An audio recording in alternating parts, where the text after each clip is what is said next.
What's up, guys? This is Xhydra, and I'm bringing you my first Fury Warrior PvP video. A couple notes. First one being that I am not a pro. Okay, I will not play like a pro. I make a lot of mistakes, a lot of real easy mistakes, a lot of what the fuck were you thinking mistakes. But I'm not a pro, so get off me. Next note is that this is actually a post-video voiceover commentary. When I recorded this, I told DX Story to pick up my mic. Well, I thought I told DX Story to pick up my mic, but I didn't. So it didn't. So I have to do this. And with that in mind, I'd like to apologize for slow or lacking commentary, because it's a hell of a lot easier to do a live commentary than to do one like this. You know, when I'm doing a live commentary, I'm actually talking about what's going on in the match and things like that.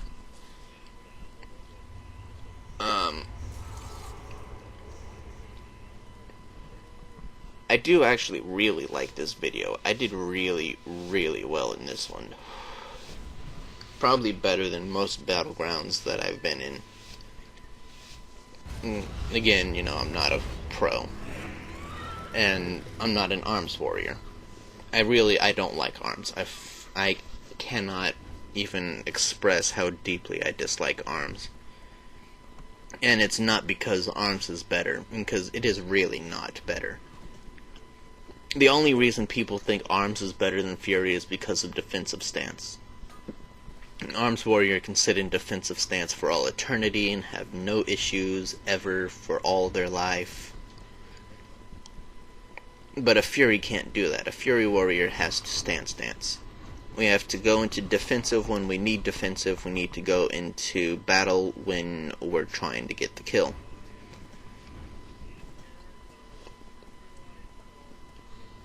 So, yeah. Fury is considerably harder than arms is. And that's really why a lot of people don't like it.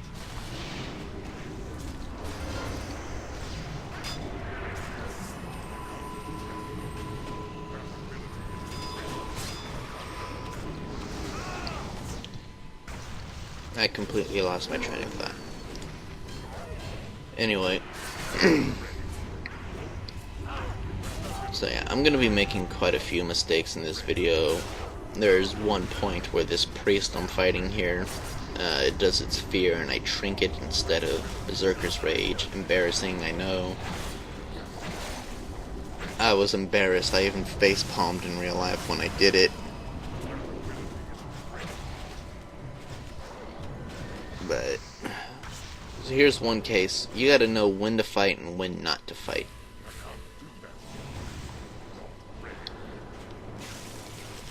And, you know, here I've got two mages on me. I had no support with me, and the Death Knight's coming in. So I didn't want to be facing that without any support. So I jumped into defensive stance and hauled ass. I know it goes against the whole warrior thing of fight, never run, never retreat, blah blah blah. A dead warrior is doing no damage. A dead warrior cannot fight.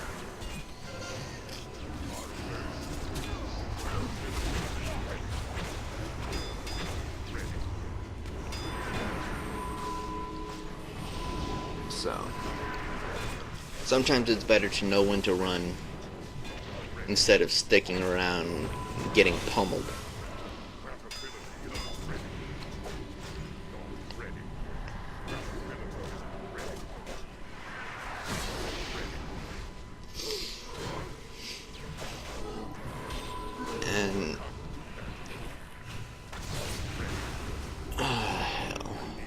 having trouble thinking. I'm sorry for that, guys. I'm just waking up about 30 minutes ago, and I'm trying to get this recording fixed because I really wanted to upload this video for you all.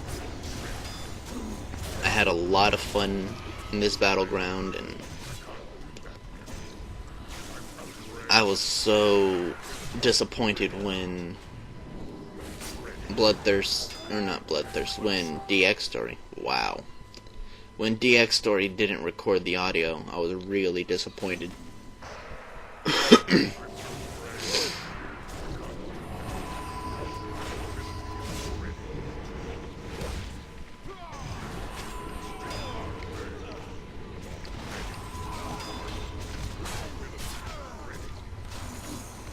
There's something I don't understand. Why have mages been canceling aura for Ice Block before Shattering Throw goes off?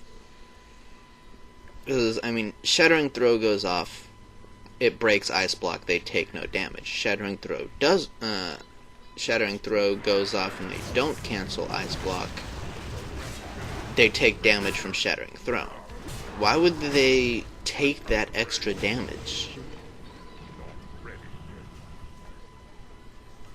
I mean, either way, if they've got the glyph of Ice Block, they still get the Frost Nova when Ice Block ends, right? Or, yeah, the Frost Nova when Ice Block ends. So why do they really need to worry about it? They take no damage if they stay in the Ice Block, and they do take damage if they come out of it. I don't know, maybe someone can answer that for me in the comments. By the way, this rogue here, Revenant, I think? Is that Revenant? Yeah. It's freaking mean, man. Like, he does, later on in the video, he kills the enemy flag carrier. I don't even see the health move. Like, I look up, I see the enemy flag carrier, I blink, and the enemy flag carrier is dead. And I get up there and it's just him.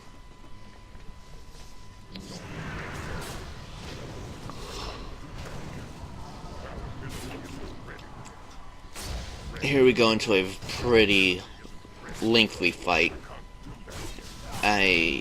It's where I actually realized I need to really consider getting into the talent Safeguard. I love Mass Spell Reflect, don't get me wrong,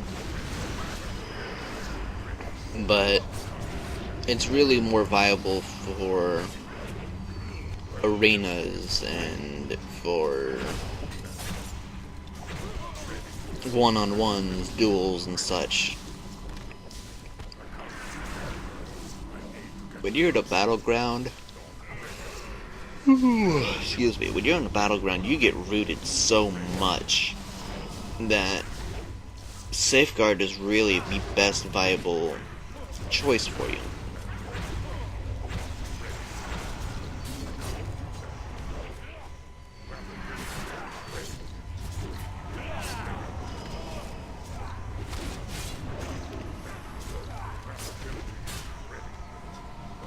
See, like here, I could have probably gotten a nice chunk of damage on that druid, but I was rooted. So I really need to actually look into getting Safeguard. It would probably help me out a lot.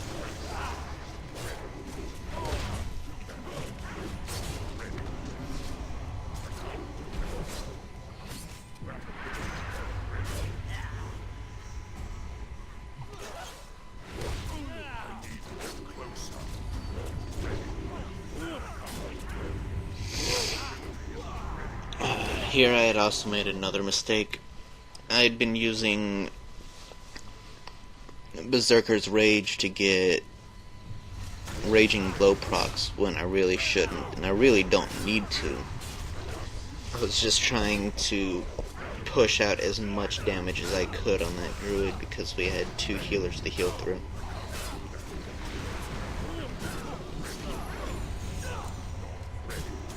And that is why I had used Die by the Sword there, because I knew that monk was going to try to Fist of Fury, and if he did, the healer would have healed back up full.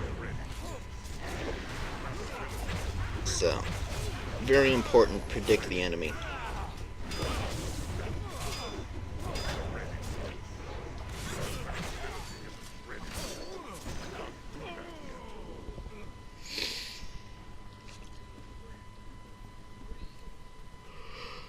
I hate monks.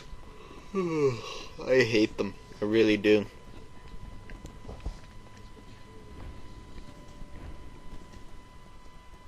They heal so much. And I know as a warrior I can't say much because I've got second wind, and second wind is so freaking broken right now, but at the same time, monks heal so freaking much.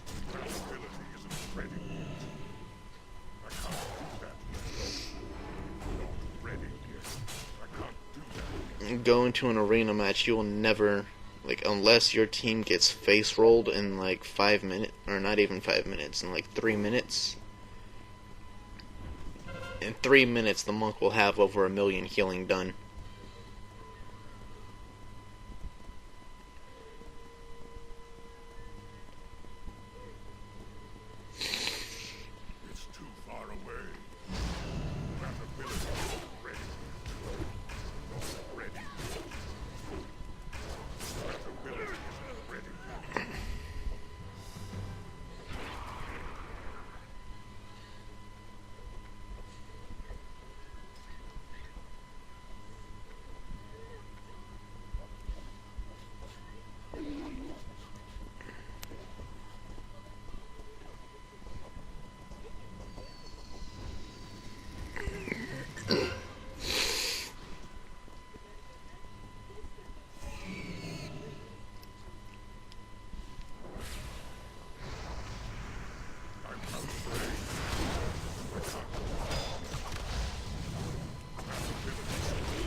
I'm sorry guys, I lost my train of thought again. Need to get some food in me.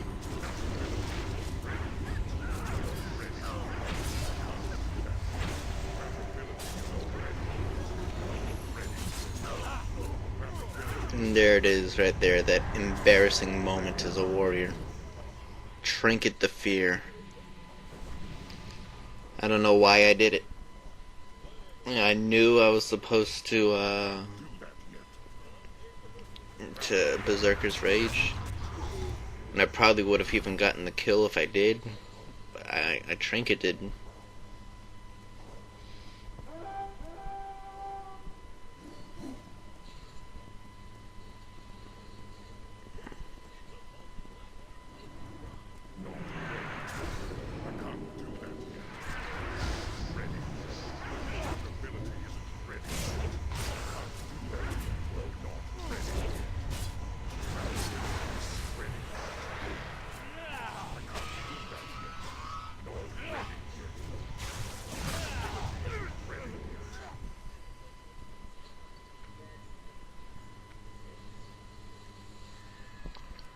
Here I derped. I thought he was saying nice sir, when he was actually saying nice spell reflect.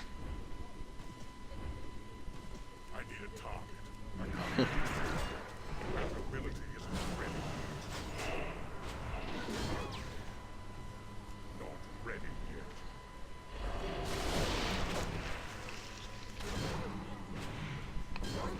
Now, a lot of people might think that was a waste of intimidating shout, but I noticed some important little details about this particular Death Knight. The first being that he was using Remorseless Winter, but did not have Lichborn up, and his trinket had already been used. The little swivelly purple thing over his head there, that means his trinket's been used.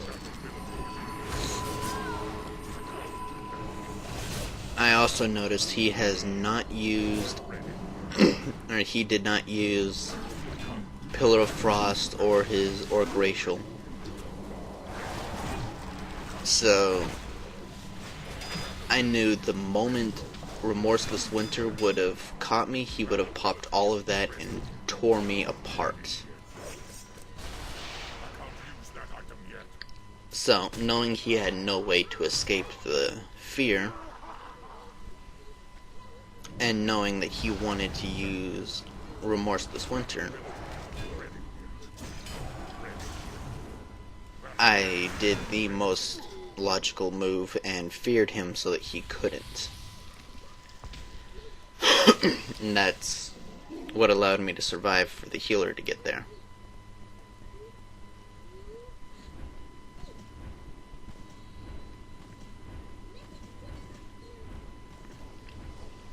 And as much as some people may laugh for me saying let me survive till the healer got there, Fury Warriors need their healers, alright? They can do a lot of damage very quickly, but again, going back to the defensive stance thing, a Fury Warrior can't stand in defensive stance all day. They need their healers. Anyone who's played Fury can tell you it's a stressful spec. It's fun, but it's stressful.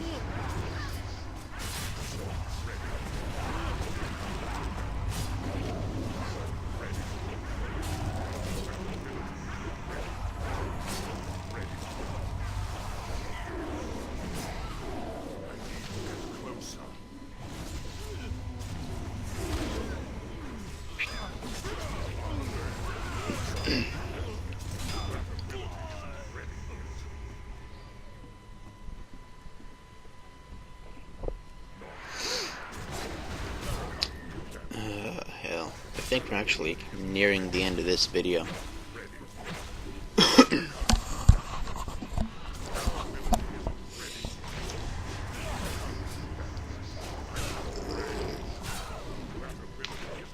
It is so much easier to do a live commentary. I am never going to forget to tell DX Story to record my microphone again.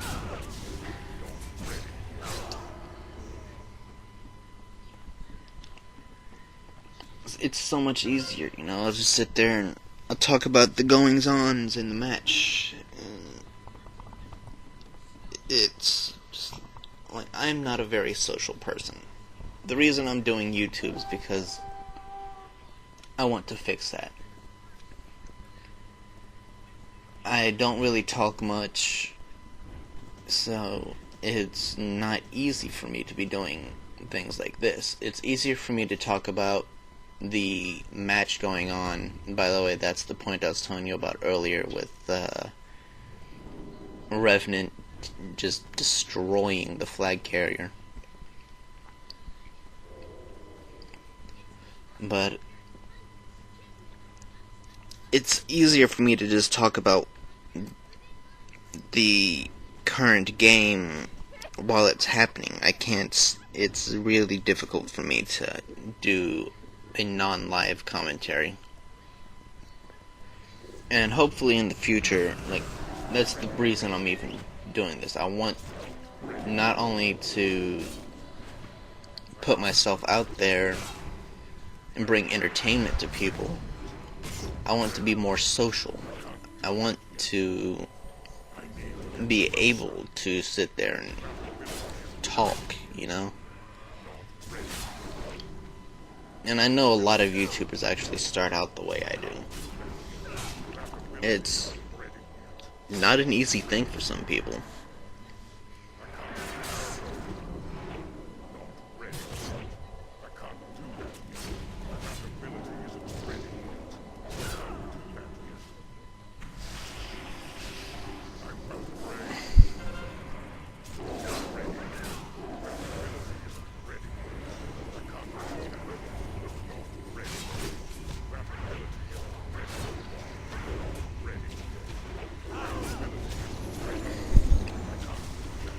So, I do ask for y'all's forgiveness in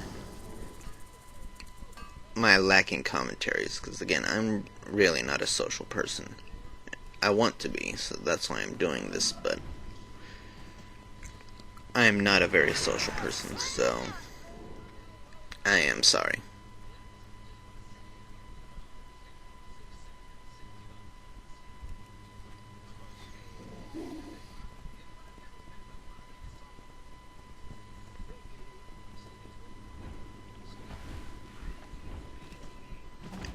And now we are actually coming up on the end of the video here. I'll wind up getting myself into a very tight spot, but I still survived thanks to timeouts. See, I've got monks on me. And I've got a mage coming up. I've got 2 mages and a healer coming up, actually.